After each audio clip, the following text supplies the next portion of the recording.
Bonsoir tout le monde à la maison. Yes. C'est encore nous. C'est nous, les dingos. Pour le segment Eros et compagnie. La nuit des longs dildos. OK, fait que... Là, j'ai ma petite boîte à lunch sexuelle, comme d'habitude. Ça, c'est vrai que ça peut servir à boîte à lunch sexuelle. Oui, c'est ça. Ah, si oui, vous voulez puis réutiliser sac là, à la d'épicerie, maison, là, gênez-vous pas. Là. Qu'est-ce qu'on a aujourd'hui comme petite découverte? Oh, il y a beaucoup de textures. Oh! Ben voyons donc, trois choses. Qu'est-ce que c'est ça? Ça file comme un coq-ring, cette affaire-là. Je peux-tu le tenir? Non. Ben, tu sais, c'est parce que je le ramène à la maison. Là. Ah, bah oui, mais... Lis-nous le carton, là. Bon, alors ça dit le surhomme. Découvrez le surhomme, le coq-ring vibrant d'Eros et compagnie. Il procure des vibrations puissantes pour...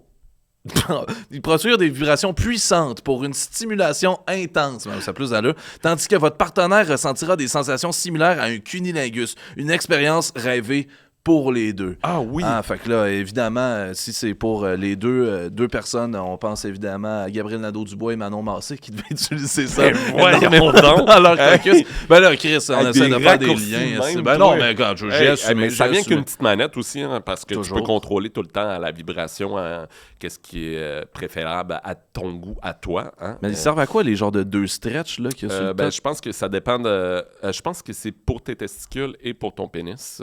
Comme Ok. ça, tu peux mettre les deux, puis ça, c'est pour faire vibrer en avant pour le clitoris. Mais je suis pas un Puis l'autre, expert. Hein? non, Les c'est ça, nous, experts, on c'est connaît. Eros et compagnie. Oui, puis en plus, ils vous donnent c'est ça. 15% de rabais. Hein? c'est vrai. Bric et brac 15, comme vous voyez en bas de l'écran. Là. Bric et brac 15. 15. Vous marquez comme ça. On se répète, mais c'est parce que c'est important. Si c'est la première fois que vous écoutez, vous pouvez avoir 15% de rabais. Vous allez sur le site de Eros et compagnie. Vous indiquez Bric et brac 15. 15% Yes. de rabais. Si vous trouvez comment ça fonctionne, écrivez-nous, Oui. mais pas de photos, s'il vous plaît. Pas de Envoyez photos, non. si on veut plus avoir de Non, ça. non. Faut que ça cesse. Là. C'est ça. Merci, Eros et compagnie.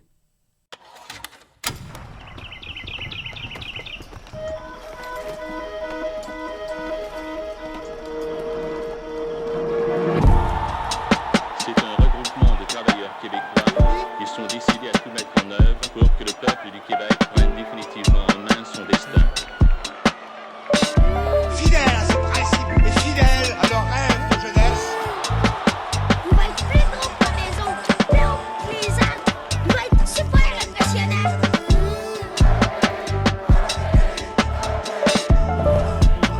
Un pays dans l'oreille.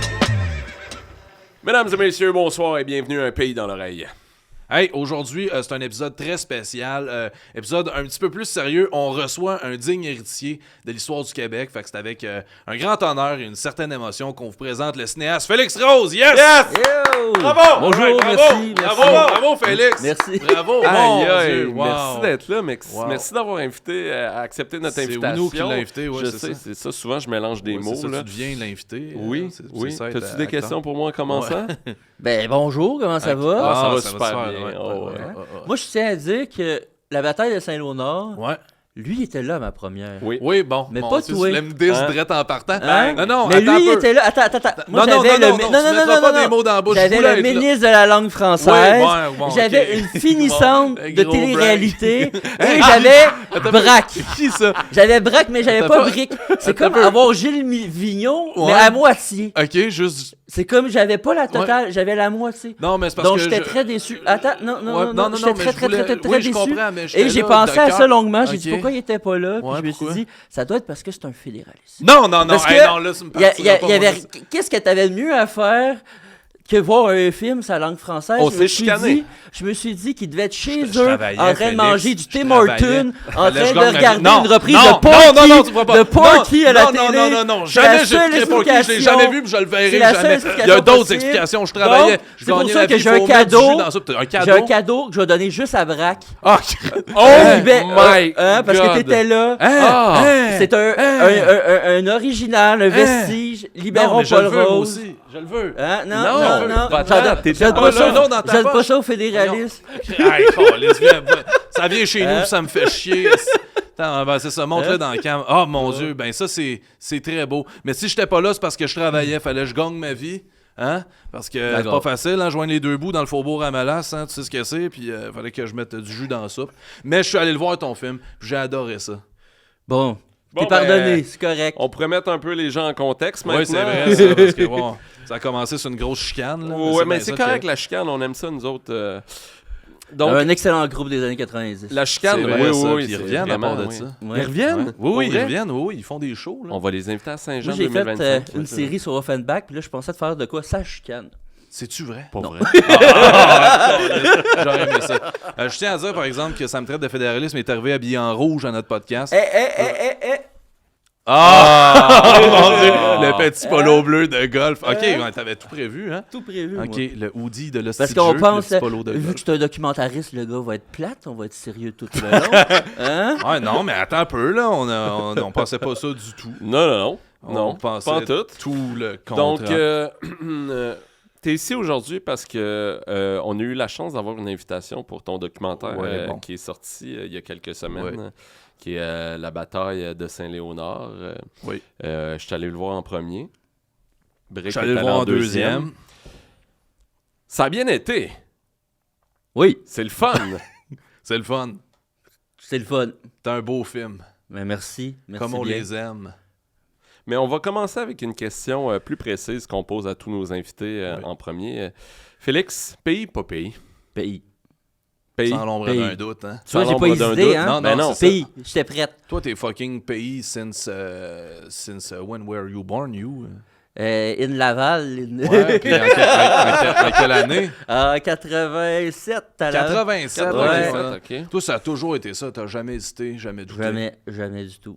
Je me suis jamais posé la question. Je suis né dedans. C'est T'es ça, né- c'était jamais La pour seule ça. fois où j'ai eu un moment de doute dans ma vie, je vais vous le dire, je le partage, c'était en 95. OK, quand même. Écoute, j'avais 6 ans. Ouais. Puis là, je regarde la télé, puis là, il y a du monde qui arrive de partout dans le monde, ils sont à Montréal, la Ah, ville. ben oui. Puis là, il dit, mais on vous aime, restez, Ouais. on vous aime. Puis là, je me suis tourné vers mon père et j'ai dit, mais pourquoi on veut s'en aller? Il nous aime. Qu'est-ce que C'est Ton seul moment. c'est le seul de- moment de doute. Qu'est-ce que ton père a dit? Il a dit, pas tant que ça. Il y avait toujours le mot juste. Hein. Parce que pour les gens qui ne savent pas, ton père, c'est Paul Rose. Toi, t'es Félix Rose, donc le fils de Paul Rose. Fait que toi, chez vous, est-ce qu'il en parlait de la souveraineté, ton père? Oui. Oui. OK, tous les jours. Tous les jours. Tout le À temps. table. Ouais, En à mangeant. table, OK. mangeant du poulet. OK, Tout le temps. toujours Tout du poulet. Poulet Parce que béni. d'habitude, la plupart des gens, J'aimais ça. ils en parlent pas de politique à la table. Ouais, un c'est petit ça. peu, On en parle. C'était beau. vous en parliez. Ouais, OK, parfait. j'en aimais ça. Ouais. On pogné là-dedans. Ah oui, hein? Ouais. Des fois, il parlait-tu d'autres choses? Ou... Mon père, là, il aimait beaucoup la généalogie. C'était Ok. ça notre lien commun, là, parce que moi, avec mon père, tu sais, j'étais pas capable de parler trop de la crise d'octobre parce que Ouais, ça il m'intimidait voulait un pas. peu. Puis, tu sais, je pense qu'il voulait pas. Lui, il était à autre chose. Là. Lui, il était dans le présent. Il travaillait dans Ok, les syndicats. ok. Il a même été chef d'un parti, un parti indépendantiste, Oui. dans les années 90. Donc, lui, la façon que j'ai connecté avec mon père, c'est la généalogie. Parce que moi, c'est de même que j'ai compris c'était quoi l'histoire du Québec. Tu sais, Ok. Je faisais l'histoire de mes ancêtres. Puis quand j'ai compris que tous mes grands-parents, mes ancêtres, ils ont travaillé 4 générations dans une shop qui s'appelle Ira Pat Schroeder, t'es obligé de parler en anglais au patron, c'était des conditions exécrables de travail, tout ça. Ça a été un peu mon initiation dans l'histoire de la famille Rose puis du Québec. Puis les deux, on est vraiment c'est de même qu'on a connecté. Moi, Ah ouais? la fin de semaine, là, j'allais pas chiller avec des amis à Oh, Laval au même Tim le Hortons, dire, hein, là. on dirait que c'est pas naturel. hein? Hein? Qu'est-ce que je faisais? C'est que j'allais avec mon père, on allait dans les cimetières, puis on cherchait nos ancêtres. Ah ouais? Qu'est-ce que tu faisais? Vous cherchiez vos ancêtres, vous faisiez du écoute, des unboxing? cons, on allait à la bibliothèque, OK, faire vous notre le arbre. cherchiez. T'es-tu là? Ouais. Non, T'es- oui, t'es on en a rendu trouvé une couple. jusqu'à où? Jusqu'en Irlande. C'est ça, Parce t'es en que- irlandais, hein? Parce que Rose, là, le vrai nom, c'est Rouse. Il y a un U qui Hein? s'est sauté. Pour vrai? C'est Paul Ouais. Rouse, Félix Rouse. Félix Rouse. Rose Rouse. Mais quand il a vu que mon ancêtre, il savait pas écrire, il Oh. est arrivé dans une communauté francophone des États-Unis, ils ont écrit Rose. OK, Puis c'est resté. OK. Un beau nom. Parce que moi aussi, j'ai l'irlandais. Moi, c'était Ahern. Ah, c'est pour Ahern, ça. Ahern, oui, oui. Ok, le port ok. Altier, C'est vrai, t'as une puis, phase d'irlandais. le- Putain. Hey, yes! Réconciliation, réconciliation. Ahoy! Fait que Puis, c'est Brick Hearn. Brick Ahern, ouais, Ok. c'est ça. Brick Ça dit Ahern. Ahern. Toi, t'as-tu des ancêtres sur Gros-Île? Non, moi, ils sont partis faire les États-Unis. Ah. Ils sont arrivés aux États-Unis, là. Mais j'ai fait le tour de l'Irlande avec mon père. OK. Ouais, Oh, tout le temps, et puis avant sa mort, puis je peux vous dire, vous avez capoté là-dessus, on était accueillis par le Parlement irlandais. Non. Ouais, par les anciens de l'IRA qui sont devenus politiciens pour le Sinn Féin. Maintenant, ces gens-là ils ont le droit d'être policiers. On a une couple. On a été accueillis par le Parlement, ils nous ont reçus. Puis mon père, ils nous ont amené une place où c'est juste les anciens bagnards de l'IRA qui peuvent aller. Wow! Puis ils ont donné sa carte de membre. Puis pour avoir sa carte de membre, il faut que tu aies fait 1 an de prison minimum. Non, pas vrai? Ouais. Puis il connaissait tout mon père en Irlande. J'étais fasciné parce que... Lui, ton père, il le savait-tu qu'il y avait du monde qui l'attendait? Ben comment le contact s'est fait? Oui, parce que mon père... Dans les années, quand Bobby Sean, c'est quelqu'un qui a fait la grève de la faim en Irlande pour la libération de l'Irlande et tout ça. Mon père avait fait une grève de la faim en solidarité à Bobby Sean. Ça, c'était connu en Irlande. Puis quand on était allés, on était accueillis là, au Parlement et tout ça. Donc, ils nous racontaient leur histoire. Puis... Fait que ton père était connu avant même les événements d'octobre. Non, il était connu après parce qu'il est en prison. Il avait fait la grève. Lui, il chômait pas. Hein? Même en prison, il n'arrêtait pas de militer. Mon père, là, c'est un... le monde pense qu'il a juste été dans le FLQ, mais en réalité, là, il était dans le FLQ 8 mois, puis il a été militant pendant 68 ans. Ça a été ça, là, parce que sa première grève, il l'a faite à 10 ans. Genre, c'était des casseaux, justement, à sa Rive-Sud, là, ici, là. Et les enfants, là, lui, était dans les plus vieux 10 ans, c'était de 5 à 10 à peu près. Les enfants étaient payés une demi-cent du casseau. Il a fait sa première manif. Ici, les enfants de 5 ans qui manifent, puis ils ont gagné une scène. Ils ont gagné, yes! Je comprends. Chris, c'est grâce à des enfants de même qui sont battus pour nous autres. Que le salaire minimum. Exact. Ça part d'ici, ça arrive sud. Jusqu'à, comme je disais, en prison. Lui, en prison, il a milité. C'est ça, ben oui. Quand il est rentré en prison, là, il me racontait là, que sa cellule, là, c'était grand, là, comme ça, une salle de bain. Puis il y avait des rats. C'était 20... Mais comment il couchait sur le long, genre? Il pouvait juste rentrer sur le long de même? Écoute, c'était vraiment très étroit. OK. Puis il disait qu'il faisait de la torture psychologique. Il laissait les lumières 24 heures. Il foutait à poil. Puis il fallait qu'il gagne ses pièces de vêtements. Ça, c'est quand il est rentré. Quand il est sorti... 13 ans plus tard, il pouvait faire ses études en prison. Il pouvait monter des pièces de théâtre en prison. Il pouvait rencontrer des personnes dans des roulottes.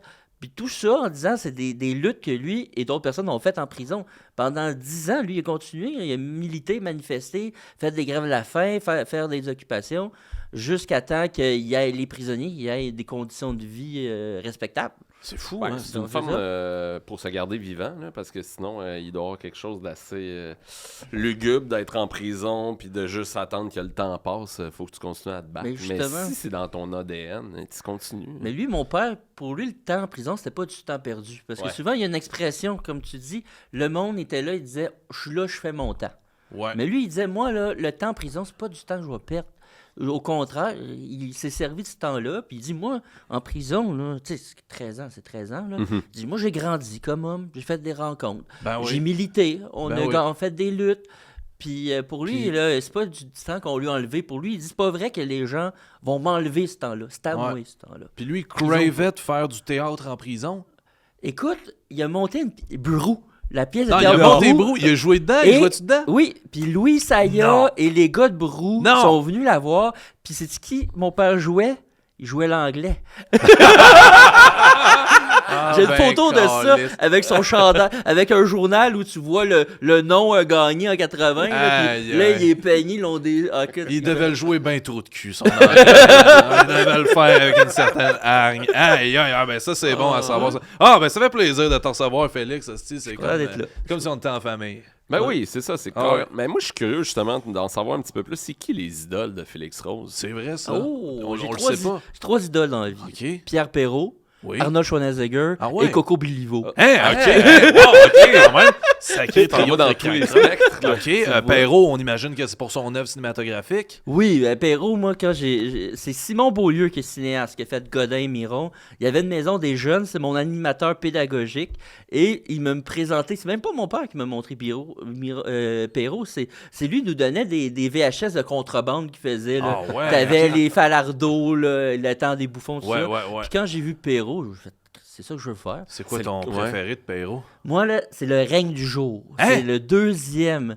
On n'a pas vu ça. On l'a pas c'est vu, la le règne du suite. jour. Tu sais, pour la suite du monde, c'est 3 films. Oui. T'as pour la suite du monde, ok. le règne Le du règne jour. Et le troisième, c'est Voiture d'eau. Le règne du jour, c'est C'est- celui où il s'en va en France. Oui, OK, c'est ça. Je l'ai Ok. vu, ça. Puis moi, je capote parce que Alexis Tremblay, le personnage, lui, Oui. c'est une France imagée. Lui, dans sa tête, la France, c'est encore autant de Jean Cartier. Oui. Il arrive en France, puis c'est la France qui se prépare à mai 68. Oui. Il capote, il comprend pas qu'est-ce qui se passe. Ouais. Il revient, il dit à Grand Louis, il dit « Grand Louis, j'ai vu des choses laides, là. Mais laides, là. » Puis là, Grand Louis, il dit « Mais quoi?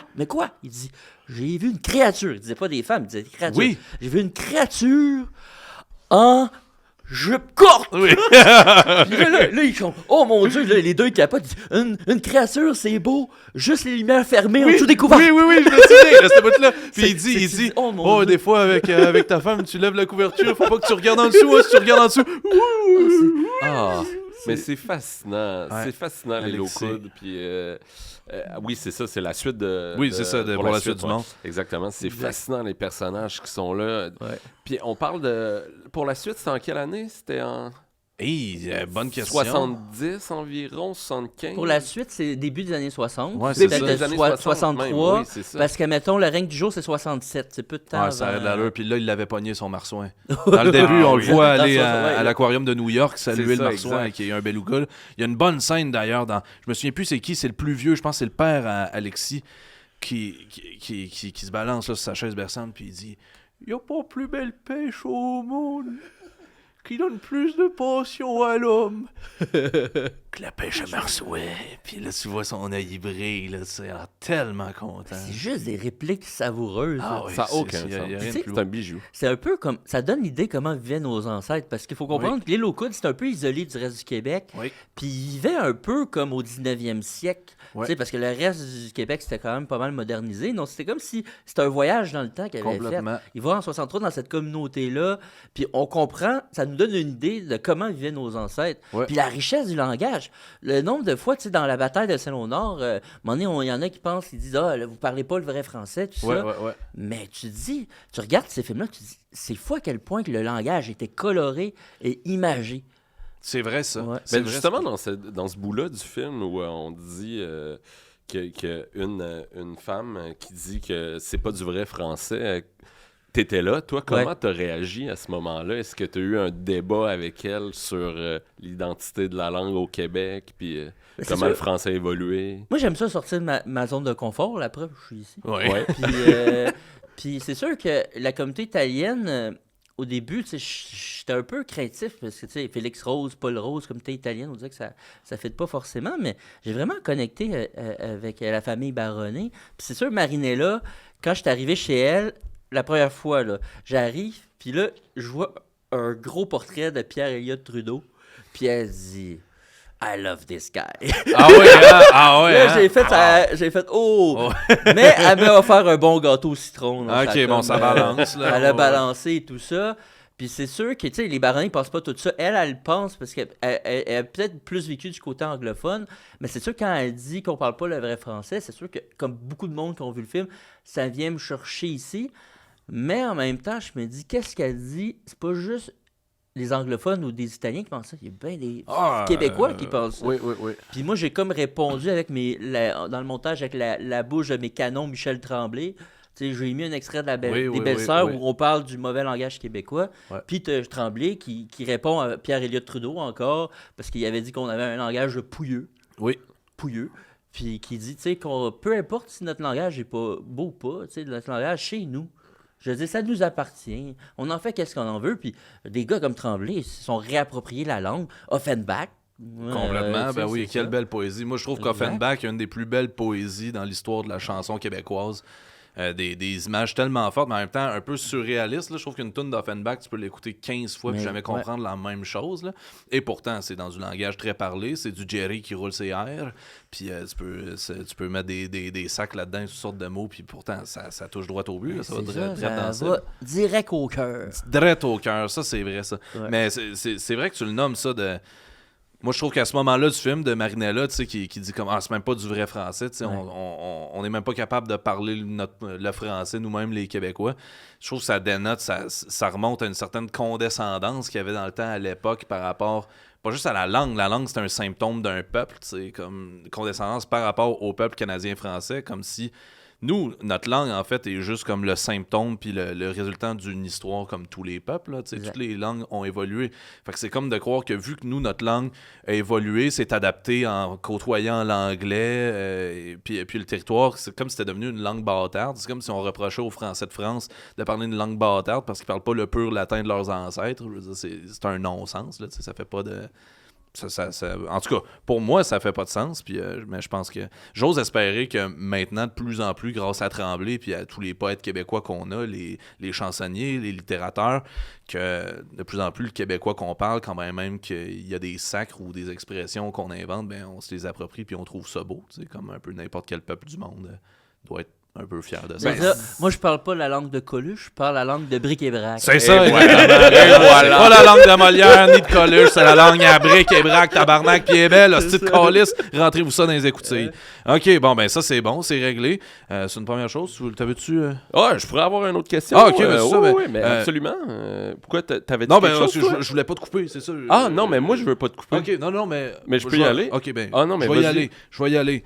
On a un informateur qui nous a dit... pas un informateur de police. Non, un recherchiste. Moi, j'aurais pu dire recherchiste, c'est ça qu'on dit dans moi, les informateurs, je fais Oui, je sais, toi, t'aimes moins ça. Hein. Ouais. On a un recherchiste qui nous a dit que, enfant, un moment donné, tu voulais aller au Burger King pour ta fête, mais que ton père jugeait que c'était un endroit trop capitaliste et futile.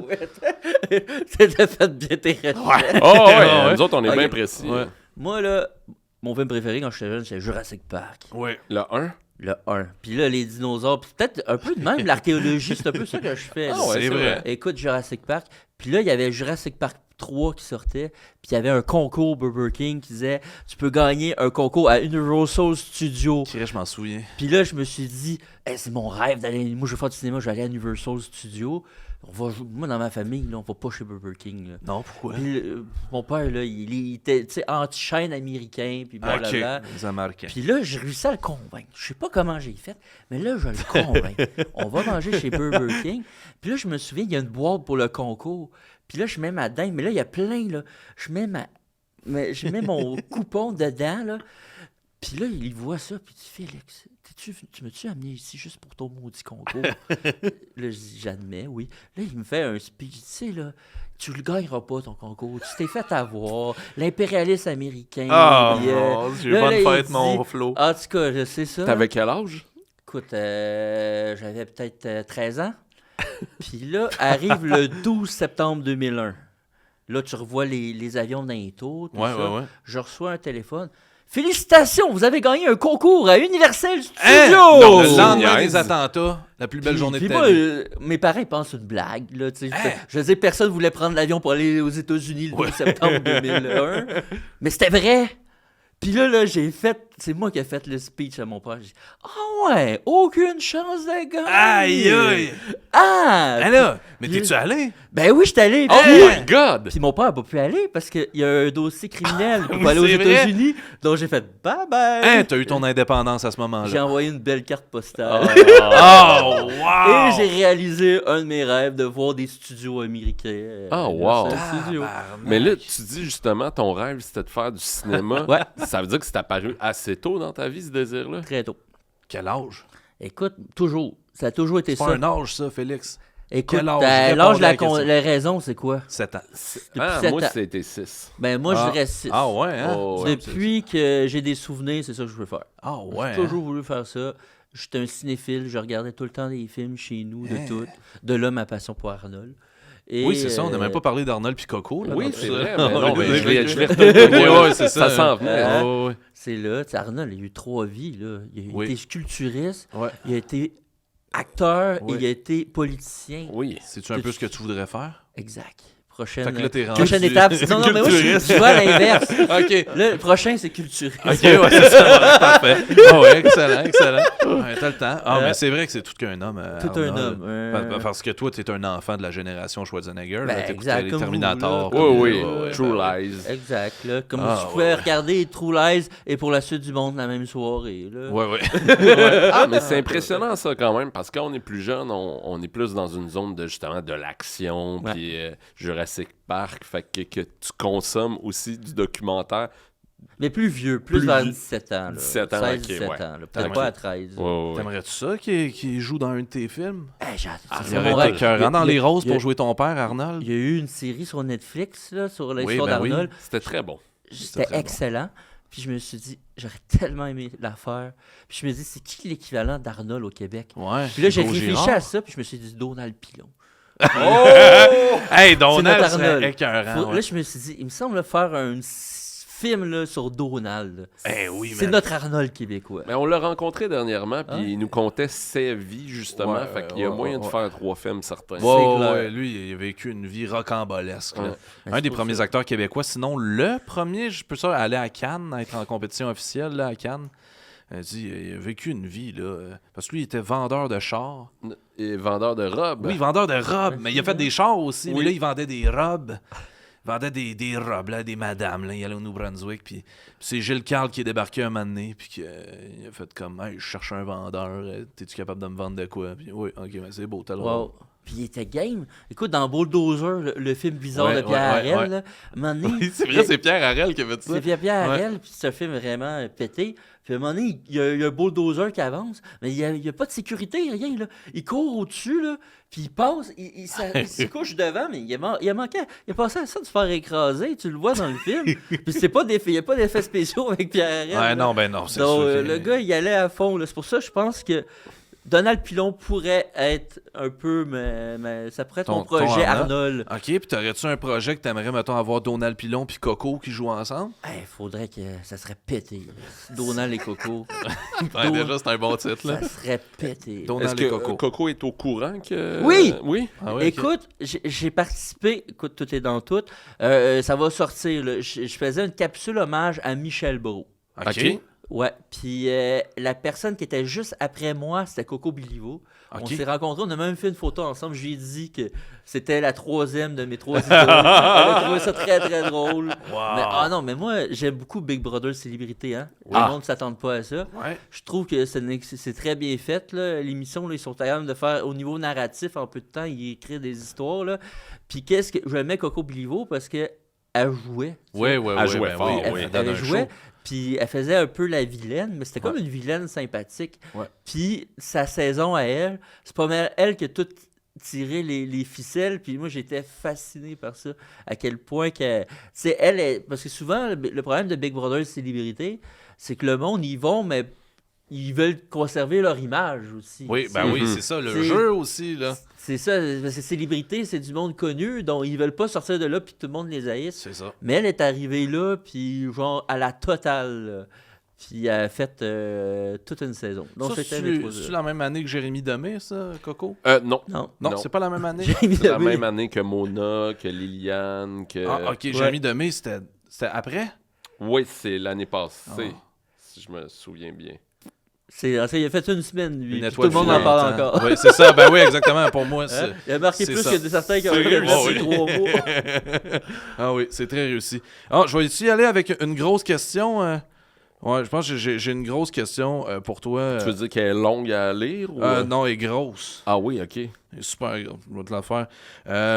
Tu sais, dans la bataille de Saint-Léonard, là, ton film qui vient... D'ailleurs, si vous n'avez pas encore vu ça, là, la bataille... Si vous n'avez pas vu Les Roses, si vous n'avez pas vu la bataille de Saint-Léonard, si vous n'avez pas vu Le Dernier Felkis, si vous n'avez pas vu Yes, si vous n'avez pas vu Québec Rock, qu'est-ce que vous colissez? Allez faire ça. Là, c'est un podcast avec des devoirs. Là. Pesez sur pause. Ouvrez Allez vos écouter ça. laptops, là. On s'en revoit dans une semaine. C'est parce que là, vous allez rien comprendre de quoi on jase. Puis aussi, vous devez rien comprendre au Québec. You! On n'est pas né du trou de cul de l'univers, là. Il y avait du monde avant nous autres, là. S'il y a d'autres chapitres à lire avant d'arriver aujourd'hui, là, 2024, à cette question-là. Ça, c'était-tu ta question? Ou... Non, c'est la prémisse. Ah, OK. Bon, ben avec tout ça, j'ai perdu, Toute une j'ai perdu ma question. Ah. Ah oui, ok, j'ai ma grosse question. Bon, dans la bataille de Saint-Léonard, là, Il y a un moment où la famille Baronnet est victime d'un attentat à la bombe. Il y a une bombe qui a été installée chez eux. Dans le film, on dit pas qui a posé cette bombe-là. Qu'est-ce que l'enquête conclut. Ouais. C'est sûr qu'on parle de bombes dans les années 60 au Québec. On peut penser au FLQ. Toi, est-ce que tu sais qui aurait posé cette bombe-là? Non, on a voulu savoir, mais je pense pas que c'est le FLQ, parce que le FLQ, il revendiquait les bombes. La bombe n'a jamais été revendiquée. Ouais. Donc, on n'a jamais vraiment su c'était qui. C'est tout c'est pour ça que je creuse pas ça, parce que c'est dans le contexte où M. Baronnet, lui qui était pour l'école bilingue, il y avait la cour supérieure, il avait donné raison aux francophones, là, parce qu'il il avait fait un référendum à Saint-Léonard pour mettre fin aux écoles bilingues, que ce soit juste en français. Puis là, 1 an plus tard, je pense que c'est comme la cour d'appel, lui donne raison, M. Baronnet, ils disent la loi est discriminatoire, tout ça, on était avant la loi 101. Puis le lendemain, il y a une bombe. Mais est-ce que c'est qui? Tu sais, M. Baronnet, c'est un politicien, il pouvait avoir plusieurs ennemis aussi. Ouais, c'est ça. Mais on n'a jamais pu élucider. Mais vu que ça coïncidait avec la décision de la Cour suprême, on présumait que ça serait probablement en lien avec ça. Mais est-ce que c'est le FLQ? Ça m'étonnerait. Puis un autre des angles principaux, je dirais, de ton film qui est vraiment intéressant, c'est de démontrer que pendant que les Canadiens français, les francophones puis les Italiens se battaient, finalement, créer cette chicane-là, ben ça fait en sorte qu'on utilise ce bon vieux processus politique-là de créer de la chicane entre des minorités ou des gens qui sont en situation de faiblesse pour que les puissants puissent continuer à gérer le Québec. T'as pas l'impression qu'il n'y a rien qui a changé de ça aujourd'hui? Je veux dire, en ce moment, dans les médias, on ne parle que de la question de l'immigration, le seuil d'immigration et tout ça, ce qui fait qu'on a moins de temps pour parler des autres problèmes. Mais c'est sûr que tu regardes, moi, une des raisons pourquoi je raconte des épisodes du passé, c'est pour éclairer le présent. Saint-Léonard, pour moi, c'est important de le comprendre, cet événement-là, pour la réflexion actuelle. Parce que souvent, là, quand tu oublies ton histoire, tu répètes les mêmes erreurs. Puis Saint-Léonard, comme tu dis, c'est ça qui s'est passé. C'est que t'avais une communauté puis une nation, les deux avaient un peu raison. Plutôt, les deux avaient raison dans la mesure. Les Italiens, ils arrivent au Québec. Puis là, il n'y a pas de loi sur l'enseignement. C'est le Far West. Pour eux, dans leur tête, c'est un droit acquis choisir la langue d'enseignement. Et, ils réalisent, ils sont plus pauvres, les Canadiens français, puis ils voient bien que si tu n'apprends pas l'anglais, tu ne peux pas sortir de ta condition économique. Donc, ils n'étaient pas contre le français. Ils voulaient l'école bilingue, les deux. Puis ils voulaient le meilleur pour leurs enfants. Ça, tout le monde peut comprendre ça. Puis les francophones, eux, ils voient bien que les écoles bilingues, c'est bien plus l'anglais que le français. Et ils voient leurs enfants anglicisés, puis ils veulent pas reprendre leur langue, ils veulent pas perdre leur langue, ils veulent pas perdre leur culture. Ça, tu comprends ça. Mais là, tu as un gouvernement qui fait une action et réfléchit, puis qui décide, il dit, on va régler ça vite, parce qu'il y a de la pression du milieu anglophone, du milieu financier. Il dit, on va régler ça vite, on va donner raison à la communauté anglophone, on va faire une loi, la loi 63, qui dit, bon, le monde peut choisir sa langue d'enseignement. Mais là, qu'est-ce que ça fait? Les francophones ne sont pas contents, ils ont peur de se faire assimiler. Donc, ça monte, les Italiens deviennent le bouc émissaire, parce que les francophones, à cause de la décision du gouvernement, les francophones disent que c'est de leur faute à eux. Donc là, ça a créé un traumatisme chez les Italiens, un schisme. Là. Comme je te dis, pour moi, Saint-Léonard, c'est une grande incompréhension. Parce que les francophones, eux, ils ont perçu qu'ils étaient rejetés par les Italiens. C'était pas le cas. Ils voulaient apprendre le français, eux, ils voulaient le meilleur pour leurs enfants. Et les Italiens, ils pensaient qu'on leur enlevait un droit et liberté, vu que la langue d'enseignement, c'était un droit acquis. Mais ils ne comprenaient pas dans quel contexte ils étaient. Ils arrivent ici, on leur vend le Canada, le plus beau pays du monde, oui. Le rêve américain. Ils ne savent même pas que ça parle français. Ils ne savent même pas qu'on a une histoire compliquée avec les Canadiens anglais. Ils sont garachés au Québec des années 60, où tu as l'effervescence nationaliste. Tout ça, ils ne comprennent pas. Ouais. Ils ne comprennent pas. Pour eux, on veut juste leur enlever un droit qui est la langue d'enseignement, mais ils ne comprennent pas le contexte aussi. Donc, tout ça fait qu'avec le gouvernement qui prend sa décision trop vite, il met de l'huile sur le feu. Au début, c'est une petite guerre de clochers qui se passe juste à Saint-Léonard. Quand le gouvernement veut faire sa loi, là, il y a des émeutes partout au Québec. Même à Saint-Léonard, quand tu dis, là, il y a eu cœur vaillant à Saint-Léonard. Ah ouais, c'est fou, hein? Le monde se sont battus, là. T'as l'impression que c'est comme les plaines d'Abraham, là. T'ajoutes, c'est les plaines d'Abraham avec des duplex autour, là. Du côté, t'avais des francophones, les Italiens, puis là, tu vois les deux lignes, puis là, ils se foncent dessus à coups de bâton, il y a des briques qui sont lancées. Ça a fait le tour du monde, ça. C'était comme un peu spectaculaire comme image, là. C'est drôle parce que quand je suis allé au Cinéplex Odéon, quartier latin, pour voir ton film, l'ouvreur, tu sais, évidemment, c'était un jeune homme de, je dirais, comme 14-15 ans. Puis là, il voit mon billet de film, il fait « Ah oui, il y a du monde qui vont voir ça, c'est quoi ça? » Puis j'étais comme, je savais comme pas trop comment y expliquer tout ça en 1 minute. En passant, là, il y a eu une bataille à Saint-Léonard. Ça a brassé pas mal dans les années 60. Il y a une grosse bataille, là, les Canadiens, Français, les Italiens. Ah, ok, cool. Mais tu sais, tu parles beaucoup de contexte. Puis j'ai l'impression que tu dis comme les Italiens réalisaient pas le contexte dans lequel, l'ampleur du contexte dans lequel ils venaient débarquer. Mais qu'est-ce que j'aime de ton film, c'est que nous-mêmes, en tant que Québécois, je trouve souvent, on réalise pas le contexte de notre propre culture, de ce qui s'est passé. La bataille de Saint-Léonard, j'en avais déjà entendu parler. L'émergence de la loi 101. Mais grâce à un film comme ça, là, j'ai l'impression, je l'ai pas vécu, mais d'avoir vu, puis de plus comprendre un peu ce que c'est, puis de faire le lien avec les gens aussi qui sont d'une autre génération que la mienne, puis qui sont comme le français, c'est important, puis qui sont très, très attachés à ça. Alors que moi, je suis un jeune yo de 30 ans, né en 94. Pour moi, je suis né, puis toute ma vie, j'ai pas eu l'impression que le français était menacé autant que les gens. Tu te battes pour c'est ça, zéro. Là. C'est ça, exactement. J'ai jamais été, pour moi, de mon vivant, la loi 101 a toujours été là. On a toujours eu l'éducation en français. Tout a été toujours affiché en français, les pubs, tout ça. Fait que, il n'y a pas cette sensibilité-là, mettons, que les gens d'une autre génération ont, mais quand j'écoute ce film-là, là, je peux le comprendre. Ouais, c'est à l'époque, c'est ça que tu vois, c'est à l'époque. Aujourd'hui, le français est juste ramené à sa dimension culturelle. Mais à l'époque, le français, il y avait une dimension sociale. Ouais. Parce que les gens qui parlaient le français, c'était souvent les ouvriers. Ouais. Donc, il y avait la lutte pour le français. Il y avait, tu sais, je le montre dans le film, ça faisait partie de la lutte nationale. Tu sais, c'était pas juste... c'était une lutte sociale aussi, la lutte pour le français à l'époque. Mais comme tu dis, vu que la loi 101 est là, est désincarnée pour les jeunes, parce que pour la plupart du monde, elle a toujours été là, les jeunes sont pas complexés par rapport à l'anglais comme leurs grands-parents parce qu'ils n'ont pas connu d'oppression. Il y a eu quand même pas mal d'évolution. Au Québec, il n'y a pas eu de pays, mais on a progressé comme peuple. Ouais.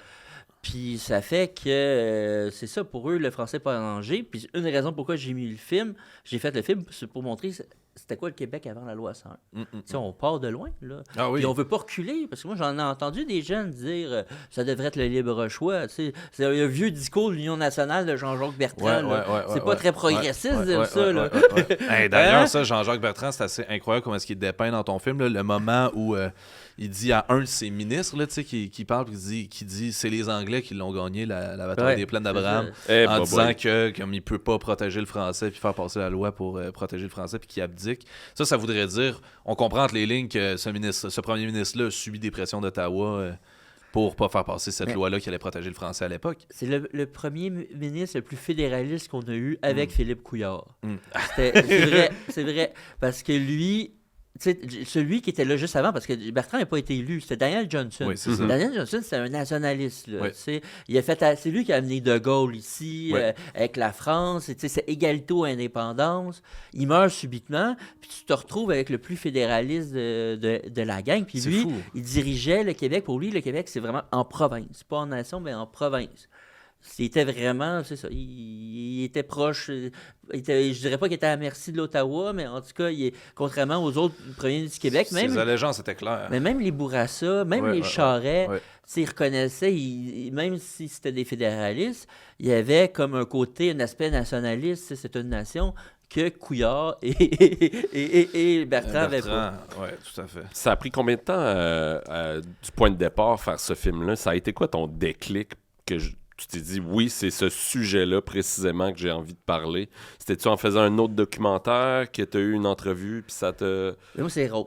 C'est les Roses, Les Roses, pour vrai, les Roses, ça m'a amené... C'est un peu à cause des Roses que j'ai fait Québec Rock, parce que c'est grâce aux Roses que j'ai rencontré Pierre Harel. C'est Pierre Harel avait fait un film sur le lundi de la matraque, mon père était dedans. OK. Donc, les Roses m'ont amené à faire Québec Rock.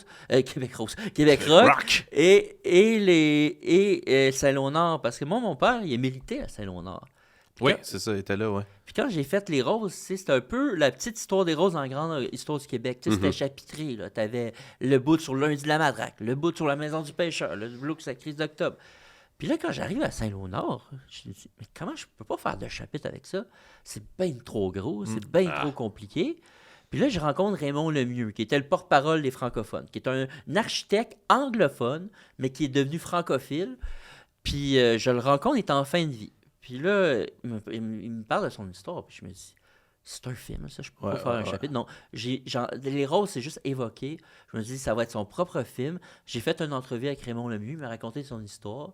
Il est mort quelques mois après, puis quand il est décédé, il n'y a pas un média qui en a parlé. Pas un média qui... C'est hallucinant, ça. Ouais. Lui, il était évacué de la mémoire collective. Après tout ce qu'il a fait, toi, as-tu l'impression, puis tu as le nez complètement là-dedans, que contrairement, mettons, aux États-Unis, là, on a un rapport assez fucké avec nos héros. Ouais. Toujours Canadien-Français. Même si on prend le Canadien-Français, nos héros, c'était des martyrs, souvent.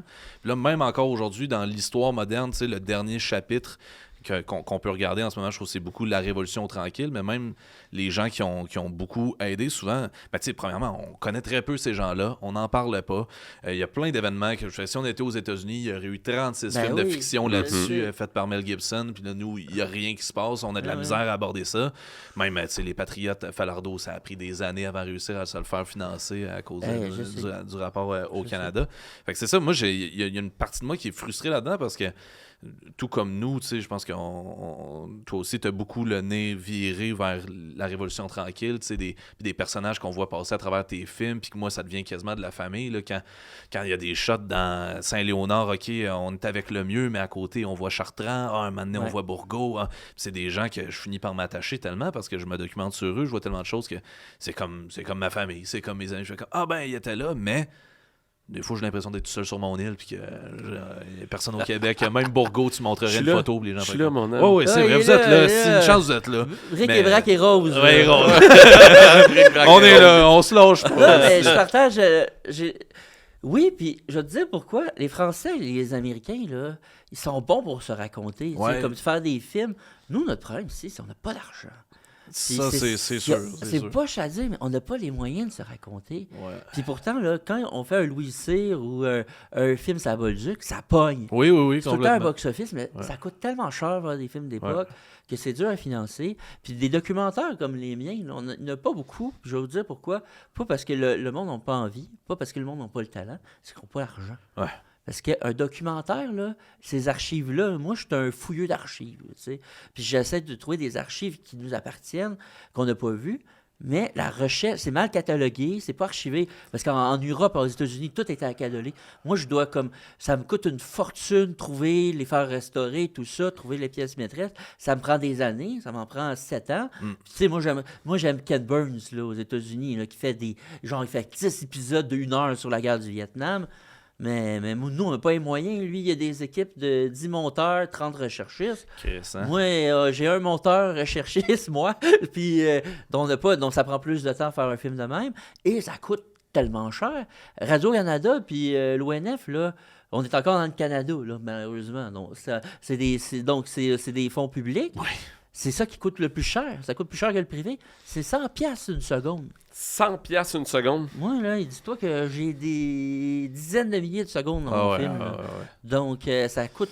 Il faut que tu négocies tout ça. Ce qui fait que des films comme Les Roses Saint-Léonard, il y en a très peu. Mm-hmm. C'est moi, celui qui m'a beaucoup influencé. Je disais tantôt Simon Beaulieu qui a fait Miron, qui a fait Godin.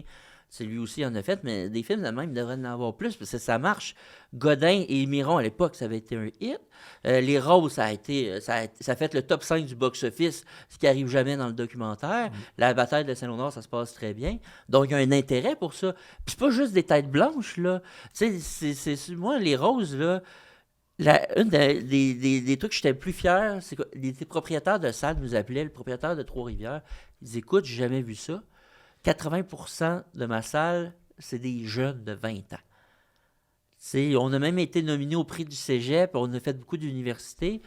Puis les jeunes venaient me voir après le film, puis ils me disaient « Mais comment ça, je connais pas ça, cette histoire-là, comment ça? » Puis là, je leur disais, j'ai dit, ben pourtant, les jeunes là, sont très préoccupés par rapport à la question du racisme. Ouais. Elle est très présente présentement, ce débat-là. Mais la plupart, une bonne partie, sont même pas conscients que leurs grands-parents eux-mêmes ont été victimes de racisme. Il y a comme un problème de transmission. Pourquoi les grands-parents, à un moment donné, ils ont honte, ils ne veulent pas en parler? Les films, comme je te dis, ça coûte trop cher, donc ça ne se transmet pas aux jeunes. Donc, les jeunes, c'est pas vrai qu'ils ne s'intéressent pas à l'histoire. Tout le monde s'intéresse à l'histoire. C'est un problème d'éducation, au bout du compte. Il faut l'amener aussi. C'est parce que c'est le problème de transmission, c'est l'éducation. C'est ça. C'est pas la faute des jeunes, c'est notre faute à nous. Ouais. C'est nous qui transmettons pas l'histoire. Puis, tu sais, moi, je généralise. Moi, j'ai eu des profs d'histoire incroyables. Tout ça, mais t'es comme noyé par autre chose. Moi, j'étais suppléant là, pendant des années. Puis les films que je mettais, là, que je suis pas moi qui choisissais, c'était Transformer The Hobbit. Il me semble, là. Ah, mais The Hobbit, c'est de l'histoire, ça. C'est Oui, dans le mais temps. C'est un bon documentaire sur le là, médiéval. T'as l'occasion de mettre des films québécois, là. Je te dis pas de mettre un Bernard Raymond, là, pour en partir.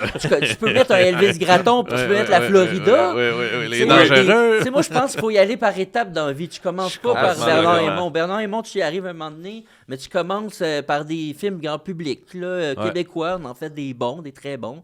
Donc déjà là, ça donne une connexion à la culture québécoise. Toi, dans tes étapes à toi, y a-tu un moment où la fiction va apparaître? Je sais pas. Moi, j'ai commencé en fiction. Moi, j'étais scénariste d'une web-série qui s'appelait Temps mort. C'était comme l'Apocalypse au Québec. C'était genre un univers perpétuel. Mm-hmm. Puis après, j'ai fait un scénario sur le train du Nord. Tu sais, c'était un road movie de jeunes. Puis à travers ça, tu avais toute l'histoire des Laurentides, tout ça. Écoute, c'était tellement compliqué à la Sodec. Il aimait tout le film. Et à un moment donné, je me suis tanné. Puis on dirait qu'avec le documentaire, pour moi, il y a comme un aspect que je faisais en fiction que je retrouve. Parce que même si je jongle avec la réalité, c'est moi, de la façon que je fais des films, je reprends les codes narratifs de la fiction avec les archétypes, avec les oppositions, avec les événements déclencheurs, les péripéties. Pour moi, un documentaire, c'est un film. Mm-hmm. Souvent, il y en a qui pensent qu'un documentaire, c'est juste didactique puis du monde qui parle. C'est pour ça que moi, je fais beaucoup de recherches. Il y a beaucoup d'archives parce que pour moi, les archives, c'est comme un voyage dans le temps. Ça te permet de revivre, de retrouver le feeling de l'époque. J'accorde beaucoup d'importance à la musique aussi pour qu'on ressente l'émotion, le déchirement des personnages. Donc, il faut dire que le documentaire assouvit ce besoin-là. Je dis pas que j'en ferai jamais, mais pour l'instant, on dirait que là, le documentaire, je me plais puis je me développe, tu sais. Puis t'es dans une très bonne zone aussi, là, parce que tes films sont excellents, puis ça fait du bien, justement, comme tu nommes... on n'a pas cette transmission-là, fait que pour moi, comme quand j'étais jeune, les films, les documentaires, c'est une forme de transmission pour la jeunesse, puis je trouve ça écœurant que les salles se remplissent de jeunes pour ça, c'est nécessaire, puis j'encourage les profs de cégep là, qui nous écoutent. Là, ben oui, Chris, montrez ça à vos jeunes. Pas que vos jeunes finissent comme nous, tabarnak, puis de parler tout croche, puis de rien savoir, ben montrez-leur des documentaires. Dans le fond, votre public est composé de 80% de profs de cégep. Ouais, c'est ça, exact. C'est rien que nos abonnés Patreon. Mais tu sais, c'est fort quand même, tu dis, on n'a pas les moyens de se raconter, et on n'a comme pas les moyens d'exister non plus, tu sais, je veux dire, cet argument-là de on n'a pas les moyens, c'est un des arguments principaux du non dans les deux référendums, là, se dire comment, mais on a-tu vraiment les moyens d'être un pays? Putain, on a les moyens. Là. Mais moi, je trouve ça absurde de se dire qu'il faut... C'est comme s'il fallait payer pour vivre. Ouais. En plus, il y a l'expression le coût de la vie. C'est comme vraiment s'il fallait comme... faut payer pour vivre, faut payer pour exister, faut payer pour se raconter. Maintenant, le monde tourne pas juste autour du cash. Il y a des affaires qui sont plus profondes que ça. Se faire un pays, je veux dire, on va avoir les moyens, peu importe, no matter what. Là, on va trouver les moyens. On y arrive déjà là. On va y arriver quand même. Puis aussi, il faut avoir les moyens de se raconter. Je veux dire, c'est la base de tout. C'est notre manière d'exister. Après ça, c'est tout le débat. On dirait que c'est tout le débat autour de la culture. Là, mais... Oui, il y a la question de moyens, mais même au-delà de ça, moi, je pense que, si on parlait de transmission, mais il y a surtout la fierté. Oui. C'est que vous êtes fiers, moi, je suis fier, mais tu sais, il y a beaucoup de monde qui sont même pas fiers d'être Québécois. Puis, tu sais, on reproche souvent aux nouveaux arrivants. Tu sais, moi, je viens de Chaumédé-Laval. Tu sais, à mon école, on était peut-être 5 Québécois francophones natifs. Tu sais, puis l'affaire, c'est que on reproche souvent aux nouveaux arrivants de ne pas s'intéresser à la culture québécoise. Mais si on ne s'aime pas de nous-mêmes, ça va pas arriver. Moi, souvent, les profs ne mettaient pas en valeur la culture québécoise. C'était la culture américaine qui était mise en valeur. Tu sais, je veux dire, si on aime la culture, on est fiers, puis on transmet cette fierté-là dans les écoles, si c'est hot d'aimer la culture québécoise, les gens qui vont arriver, ils vont baigner là-dedans. Là. Donc, moi, je dis, ça part des... Tu sais, la transmission, c'est là aussi. C'est dire...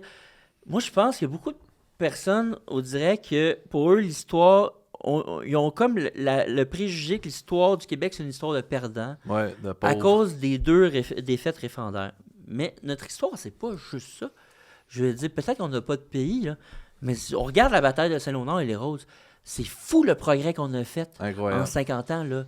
Genre, on était un peuple là, soumis, un peuple d'ouvriers, de locataires. Et là, maintenant, 50 ans plus tard, là, je veux dire, être francophone, c'est pas un frein. Là. Ouais. Je veux dire, tu peux sortir de ta classe sociale, tu peux aspirer au meilleur, tu peux avoir des loisirs, tu peux faire des balados. Tu travailles pas 6 jours sur 7, puis le 7e, tu es obligé d'aller à l'église, faire des 20 heures par jour. Tu sais, mon grand-père, comme je disais, il travaillait ses bateaux, puis lui, son seul loisir, c'est aller prendre une bière à la taverne. Puis à part ça, c'était ça, tu dis, au niveau des droits des femmes, au niveau de l'enseignement, on a progressé. En 50 ans, là, comme société, si on se compare, 50 ans, c'est pas beaucoup dans l'échelle de l'humanité. C'est fou le progrès qu'on a fait. C'est vrai, ça. Parce que toi, si je me souviens bien, ton père, il vient de Ville-Jacques-Cartier, c'est ça? Qui était aussi de là où vient Pierre Vallière. Là. Il fait une description assez terrible, d'ailleurs, de la réalité à Ville-Jacques-Cartier dans son livre innommable, là, N-Word blanc d'Amérique. Là. Oui. Mais vous le lirez, c'est écœurant. Mais tu sais, il explique que dans ce temps-là, les maisons, c'était sur la terre battue, les murs étaient concrètement en carton. Là. C'était du carton avec le poêle à bois au centre, puis les souris qui couraient partout. Puis, non, mais c'est comme... Ces gens-là, là, ils rêvaient d'être propriétaires. C'est des gens qui ont été locataires toute leur vie. Puis là, le Ville-Jacques-Cartier, c'était comme un faux rêve, dans mesure que c'était des propriétaires, mais de chaque. Là, puis c'était des maisons de tôle. Moi, mon père m'avait raconté, quand il était jeune, tu sais, lui, il était pas si loin de l'aéroport Saint-Hubert, il y a un avion qui s'est écrasé dans Ville-Jacques-Cartier. Écoute, les maisons, là, ont passé en feu comme ça. Puis il dit, il y avait des amis avec qui jouaient la veille, qui a vu calciner dans leur lit le lendemain, parce que ça passait au feu comme rien. Là. Puis c'était la PEG là, qui dirigeait la ville. Le maire Rémillard, là, qui était dans le trafic des ordures. Là. C'est pas une joke, là, c'était vraiment ça. Tu sais, il y a eu... lui-même, la ville, un peu comme Laval, la ville a été mise sous tutelle. Là. Ah ouais, c'est ça. C'était comme, trop le bordel. Oui, parce que la PEG était là-dedans à fond. Ouais, c'est ça. Je me souviens que dans le livre de Vallière, justement, il raconte que je pense pendant un été complet, il y avait des travaux dans la rue. Fait qu'il n'y avait plus l'eau courante. Fait que je pense que ça a été pendant une période de 4 mois, là, il devait partir avec une chaudière pour remplir l'eau à un puits, là, vraiment comme dans le tiers-monde. Là. C'est comme des favelas. Le comparatif là, des favelas, c'était ça. Là, aujourd'hui, Longueuil, c'est gentrifié. Oui, c'est ça, c'est devenu Longueuil.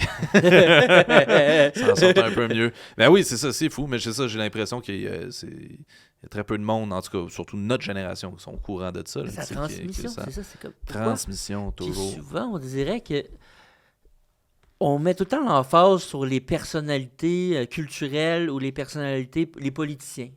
C'est, mettons, puis tant mieux, là, Pauline Julien, des grands culturels, ou les politiciens comme Camille Lorrain qui a fait la loi 101, c'est excellent. Mais mettons les mouvements populaires. Parce que souvent, mettons, une loi 101, c'est pas Camille Lorrain qui se réveille un beau matin et dit « je vais faire une loi 101 ». C'est les politiciens sont tout le temps en réaction au peuple, sont rarement en avant du peuple. Puis tout ça, là, mettons, la conscientisation qui a amené à la loi 101, c'est Saint-Léonard. C'est là où on s'est posé des questions sur la langue d'enseignement. Puis c'est des gens, ça vient du peuple. Il y a eu mais on dirait que cette partie-là, on n'en parle pas. On parle des gens on parle très peu des gens qui labourent la terre. Puis nous, c'est ça, les Québécois, on est des laboureurs de terre. Puis moi, je pense que les gens, ils veulent se reconnaître. Quand tu vois que la famille Rose ou les Lemieux, c'est des gens ordinaires qui se retrouvent dans des situations extraordinaires. Tu sais, ma grand-mère, Rose, tu sais, tout le monde pouvait empathiser avec elle. Là. Tu sais, elle, c'était comme la maman du Québec, là, dans le sens que c'est beaucoup grâce à ma grand-mère qui parlait un français joual, mais très riche, très imagé, très attachante, qui fait que mon père et mon oncle, qui étaient 2 bonhommes 7 heures, elle les a humanisés parce qu'à un moment donné, les gens ils disaient on n'est pas d'accord avec ce que vos gars ont fait, mais vous, on connecte avec vous parce que on vous respecte vous parce qu'elle allait rejoindre, parce que les gens pouvaient, une mère qui veut sauver ses fils, c'est universel, puis elle a contribué à humaniser ses gars, puis ils m'ont dit que c'était pas juste des bonhommes 7 heures comme on avait voulu les décrire. Donc ces gens-là, du peuple, ont moins souvent l'attention dans nos projets. Puis je pense, moi, c'est pour ça que c'est ce terrain-là que moi, c'est très touchant. Je sais pas pourquoi j'associe ça à ça, mais on dirait que quand j'étais là à la première médiatique, que Brick était pas là, il y a eu un moment où premièrement, les 2 familles étaient là, les 2 familles qui ont été majoritairement interviewées dans le documentaire. Et par la suite, à la fin, ils sont montés sur scène, chacun de leur côté. Ils ont pris une photo. C'était très, très touchant, très émouvant. Tu sens-tu qu'à ce moment-là, toi, ton travail était accompli en entier? Tu sens-tu que tu as bouclé la boucle à ce moment-là quand ils se sont réunis? Puis... Ben, c'est sûr que ça leur appartient. Dans mesure que mon objectif, je voulais pas faire de réconciliation. Je ne pas aller là. Donc, j'ai trouvé l'image forte. J'ai aimé ça. Tu sais, que il y a un moment de rassemblement, parce que moi, je pense, dans le film, qu'est-ce qu'on découvre? C'est, même si c'est 2 familles avec des convictions opposées, au niveau des conséquences, ils ont vécu des choses semblables. Puis c'est là que c'était intéressant de les mettre en parallèle. Parce que, mettons, moi, le film facile, ça aurait été faire juste et le mieux et antagoniser la communauté italienne, ce que je voulais pas faire. Puis justement, en incarnant ça à travers 2 familles, il y a des gens qui auraient normalement détesté Mario Baroni parce que il y a des convictions très tranchées sur le bilinguisme, tout ça. Dans le film, même si t'es pas d'accord avec lui, t'empathises avec lui à cause de tout. Puis tu le respectes parce que tu dis, OK, je suis pas d'accord avec lui, mais c'est un gars de conviction. Donc, oui, pour moi, ça... la première à Montréal, puis tu sais, moi, je me promène partout. Hein, pour moi, c'est important, là, je dis souvent, tu sais, il y a des cinéastes, eux, ils rêvent d'aller à Cannes, puis ils rêvent d'aller à Berlin. Moi, je rêve de percer, puis je suis au Bougamo. Moi, j'ai pas de stratégie, tu sais, tant mieux, là, le film va aller en France, tout ça, mais souvent, ils envoient les festivals étrangers. Moi, c'est comme... Non, l'ONF m'avait proposé pour les roses d'envoyer ça au TIFF. J'ai dit, vous êtes malade. Mais j'aurais été curieux de voir la réaction. Vous n'avez pas vu le film? Ils vont me lapider. Les gens à Toronto, qu'est-ce qu'ils auraient pensé de ça? Non. Puis on a ouvert à Percé. Puis au début, Percé, c'est pas le rêve des cinéastes, ouvrir à Percé. Mais moi, Percé, c'était symbolique. Parce que mon père, la maison du pêcheur, on a ouvert à Percé. C'était à COVID. Le monde sont allés au ciné-parc. Le propriétaire qui met juste de l'américain d'habitude, là, des Transformers et tout ça, il capotait, il dit, j'ai jamais vu ça. Le film est commencé 1h30 en retard parce qu'il y avait... Toute l'autoroute était jammée, était bloquée. On a commencé 1h30 en retard. Il y avait plus de 400 voitures. Puis après, moi, j'étais là, je rêvais pas de faire une première au cinéparc, mais c'était incroyable pour vrai. Là. Et après, il y a eu une ovation de klaxons. Puis ça a parti le film. Les médias nationaux, c'est pour vrai, le film, là, au début, là, Les Roses, là, ça faisait une salle à Montréal, c'était cinéma-musée. Okay. Ça, c'est dans l'Ouest. Moi, bon. Il n'est même pas au Beaubien. J'ai dit, c'est ça, il m'envoie chez... Ils vont me tuer. Oui, à l'abattoir. Puis, j'avais juste cette salle-là. Puis là, moi, je suis capable. Tu travailles, j'ai eu 10 ans sur un film. Moi, c'est à cause de la COVID, ils l'ont sorti en juillet parce que c'était comme fin août. Parce que d'habitude, tu ne sors pas ce genre de documentaire-là en été. Fin août, parce que c'était comme la fenêtre entre 2 vagues. Puis là, quand il y a eu Percé, ça a comme créé de quoi? Les médias nationaux en ont parlé. Puis là, vu que les gros studios américains, il n'y avait pas de film, parce que les propriétaires de salles n'avaient pas de film. Parce que les gros studios ne voulaient pas sortir leur film parce que c'était des salles à moitié. Ils sont essayés avec Les Roses. Je me suis ramassé au cinéma Guzzo à Laval. Mon cinéma d'enfance. Mon rêve était accompli. Mon film dans mon cinéma. Écoute, le film a performé. Puis on remplissait toutes nos moitiés de salle. Incroyable. Pour du documentaire, une moitié de salle, c'est exceptionnel. Puis on remplissait nos moitiés de salle. Donc tout ça part de Percé. Donc pour moi, c'est important de partir des régions. Là, tu vois, ce film-là, je fais le tour du Québec avec. Les gens sont contents. Ils ne sont pas habitués. Là, je m'en vais à Cowansville. J'ai fait. Ils ne sont pas habitués qu'on vienne chez eux les voir. Puis là, ça crée un événement. Ils sont contents. Puis là, après, la conversation est incroyable, là, parce que même si ça part de Saint-Léonard, le débat s'est transposé partout au Québec. La loi 101, ça touche tout le monde. Ah, c'est clair. C'est fou de voir aussi que Les Roses, quand c'est sorti, ça a quand même, encore une fois, tu sais, des années plus tard, ça l'a polarisé. Tu avais dû voir l'article qui était sorti sur la genre de polémique autour de Catherine Dorion qui avait posé à côté du poster. J'ai eu 5 scandales pendant Les Roses. 16? 5. 5. Ou 4. Mais ça a aidé le film. Ça, c'est clair, ça aide à faire pousser. Absolument. Mais moi, ça me surprenait que des députés élus, le Parti libéral du Québec, reprochaient à Catherine Dorion d'aller encourager un film qui faisait l'apologie d'un terroriste. Là, comme, sont encore là, tu sais, eux autres, après toutes ces années, après tout le chemin. Le Don McPherson là, de la Gazette qui tape sur les Québécois francophones depuis des années, avait demandé à l'ONF la liste de tous nos invités à chaque représentation.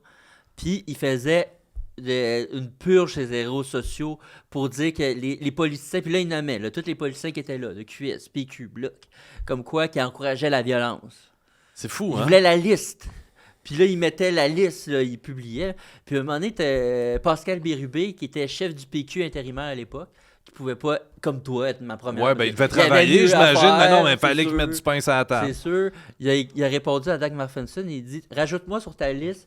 Si je suis pas là, c'est que je pouvais pas être là, mais j'aimerais ça que tu me rajoutes sur ta liste. » Mais c'est complètement déconnecté de faire ça. Je veux dire, c'est la base, comme on le nomme, de s'informer. Fait que tu sois d'accord avec le sujet ou pas, que tu as envie de... Ça n'a aucun sens d'aller dans cette zone-là. Moi, je l'ai dit et redit, là, mettons, j'ai été coché là, dans le Vieux-Québec là, pendant des années. Puis je me souviens d'un couple d'Ontariens qui était embarqué dans ma calèche puis qui m'avait demandé, on fait un tour, puis là, je leur explique l'histoire, ils m'avaient demandé « Is there still a terrorist in Quebec? » là, il va falloir que vous décrochiez le tabarnak. Puis, surtout, je trouve ça fou qu'encore aujourd'hui, il y a une mentalité de parler du FLQ comme étant des terroristes. Puis ces gens-là, mettons, c'est une vieille mentalité, parler de terrorisme du FLQ, puis la violence et tout, mais ils vont jamais parler que le lendemain, le Canada faisait arrêter arbitrairement 457 personnes, puis qu'il y a eu de la violence psychologique et physique aussi en prison. Hein. Alors que c'était complètement démesuré, tu sais. Mais c'est pour ça que moi, je trouve que c'est important des films comme ça qui viennent lever des roches, puis là, tu te rends compte, OK, encore une bébête là-dessous, tu sais, puis fait qu'on peut en parler, puis essayer de faire changer les mentalités. Ou... C'est intéressant ce que tu dis avec le mot terroriste. Je me suis questionné là-dessus. Puis terroristes, mettons, tu sais, à Cuba qui ont fait la révolution, c'est des terroristes avant qu'ils réussissent la révolution, là, sont devenus des révolutionnaires. J'ai eu cette conversation avec mon oncle, puis là, je lui ai dit, tu sais, toi, mon oncle, il dit, nous, on se voyait pas comme des terroristes, puis on se voyait même pas comme des révolutionnaires. Nous, on se voyait comme des résistants. Tu sais, lui, il faisait le parallèle avec l'occupation française. Il dit, nous, à notre époque, tu sais, on se sentait encore occupés parce qu'il y a eu la conquête et on ressentait encore les effets de la conquête à son époque à lui, parce que comme je te dis, les ouvriers étaient un peu coincés dans leur classe, le fait d'être obligé de parler en anglais au patron, le fait que il y avait des anglophones qui décidaient, qu'il y avait comme la communauté anglophone qui était riche et puissante, puis là, généralise, parce qu'il y avait beaucoup d'anglophones qui étaient pauvres aussi, tu avais des Irlandais, moi, comme je te dis, je suis descendant irlandais, donc cette impression-là donnait que eux, ils voyaient comme des résistants. Ils résistaient à l'occupation. Là, aujourd'hui, ça peut paraître absurde parce que là, aujourd'hui, peut-être, vu qu'on a perdu ce sentiment-là, les gens, peut-être, se sentent très confortables ici, puis peut-être qu'ils voient moins la pertinence d'un pays qu'à l'époque, où là, ils le ressentaient dans leur trip, puis dans leur quotidien, puis partout. Tu sais. Ouais, complètement. Je pense qu'on serait rendu à prendre une pause. Oh mon Dieu! Ça fait déjà une heure. On a peut-être le temps pour une dernière question. Vas-y, on va casser le rythme un peu. C'est quoi ton film québécois préféré, Félix? Ben, mon film, comme je disais tantôt, tu me l'as posé, c'est La Règne du jour.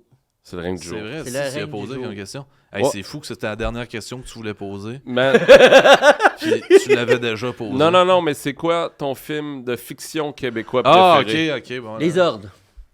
J'ai vu sur grand écran récemment pour le 50e. L'expérience était incroyable. Sur grand écran, c'est un autre film. Ça doit être fou. Hein. Jean Lapointe, là-dedans, est écœurant. Il est tellement bon. Là. Ah, mon Dieu, qu'il est bon. Puis quand il dit, c'est pas le screw, là, mais c'est un policier là, qui est en train de passer tout le monde là, dans un stationnement, là, puis il dit, le policier, il dit quoi? Le policier, il dit, hey, fais pas ton fin finaux. Puis lui, il répond, hey, fais pas ton baveux. Ça, j'aimais ça. Donc, faites pas vos baveux, puis inscrivez-vous à notre Patreon si vous voulez voir la suite de cette entrevue-là, parce que c'est le temps du... Pas de suite! En 10, 9, 8, 7, 6, 5, 4, 3, 2...